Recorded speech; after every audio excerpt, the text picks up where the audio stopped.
In first-century Palestine, bread was not just food. It symbolized survival. Farmers toiled under scorching sun, battling arid soil for meager wheat harvests. Archaeological evidence shows average daily wheat yield barely sustained a family. This scarcity made Jesus' phrase, daily bread, profoundly relatable, highlighting universal human dependence on basic sustenance for existence. Transforming wheat to bread required backbreaking labor. Women spent 4 to 5 hours daily grinding grain with basalt stones, as found in Capernaum excavations. The communal clay oven, taban, demanded precise temperature control. This process made bread literally earned by sweat, giving deeper meaning to praying for it. Jesus elevated this daily grind into spiritual practice. Historical records show 70% of first-century Jews lived at subsistence level. A single failed harvest meant starvation. The Lord's Prayer's this day emphasis addressed real anxiety. Rabbinic writings describe the poor who know not how to find tomorrow's food. This context makes Jesus' call to trust God for daily needs revolutionary against constant insecurity. Matthew 6:11 emerges within Jesus' radical economics discourse. Archaeological evidence shows Roman taxation took 30 to 40% of harvests. By teaching to pray for our, not my, bread, Jesus challenged systemic greed while affirming God's care.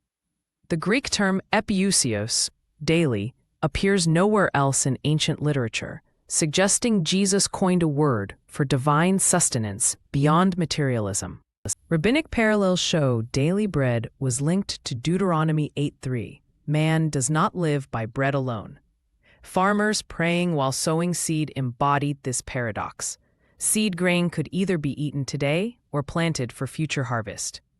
Jesus' prayer thus encapsulates active trust, acknowledging God's provision while responsibly laboring, as seen in preserved agricultural parables. Jesus' listeners immediately recalled Exodus 16, where God provided manna that couldn't be hoarded. Archaeological studies confirm quail migrations still occur in Sinai, validating the biblical account.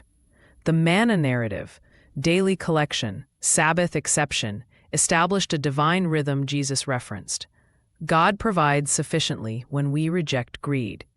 Desert pottery finds show standardized omer measures for fair distribution. Acts 2:44-47 records believers breaking bread communally, a practice rooted in Jesus' prayer. Oxyrhynchus papyri reveal grain distribution lists in early churches. The Greek ardos, bread, implied shared loaf, not individual portions. This communal eating countered Roman patronage systems, creating alternative economics where daily bread meant mutual responsibility, evidenced by communal bakeries found in Nazareth excavations. Early church fathers like Tertullian connected daily bread to the Eucharist. John 6's Bread of Life discourse likely occurred at Capernaum's synagogue, where a 4th-century mosaic depicts the miracle of loaves. The Last Supper's bread, likely unleavened, as verified by Dead Sea Scrolls, symbolized Christ's body, transforming material sustenance into spiritual reality, fulfilling the prayer's deepest meaning. The Gospels record 12 basketfuls remaining after feeding 5,000, a detail confirmed by multiple attestation. But daily bread miracles weren't limited to biblical times. Josephus records rain ending droughts after Pharisee prayers. Modern subsistence farmers still report unexpected providence, like finding forgotten grain stores when praying this petition.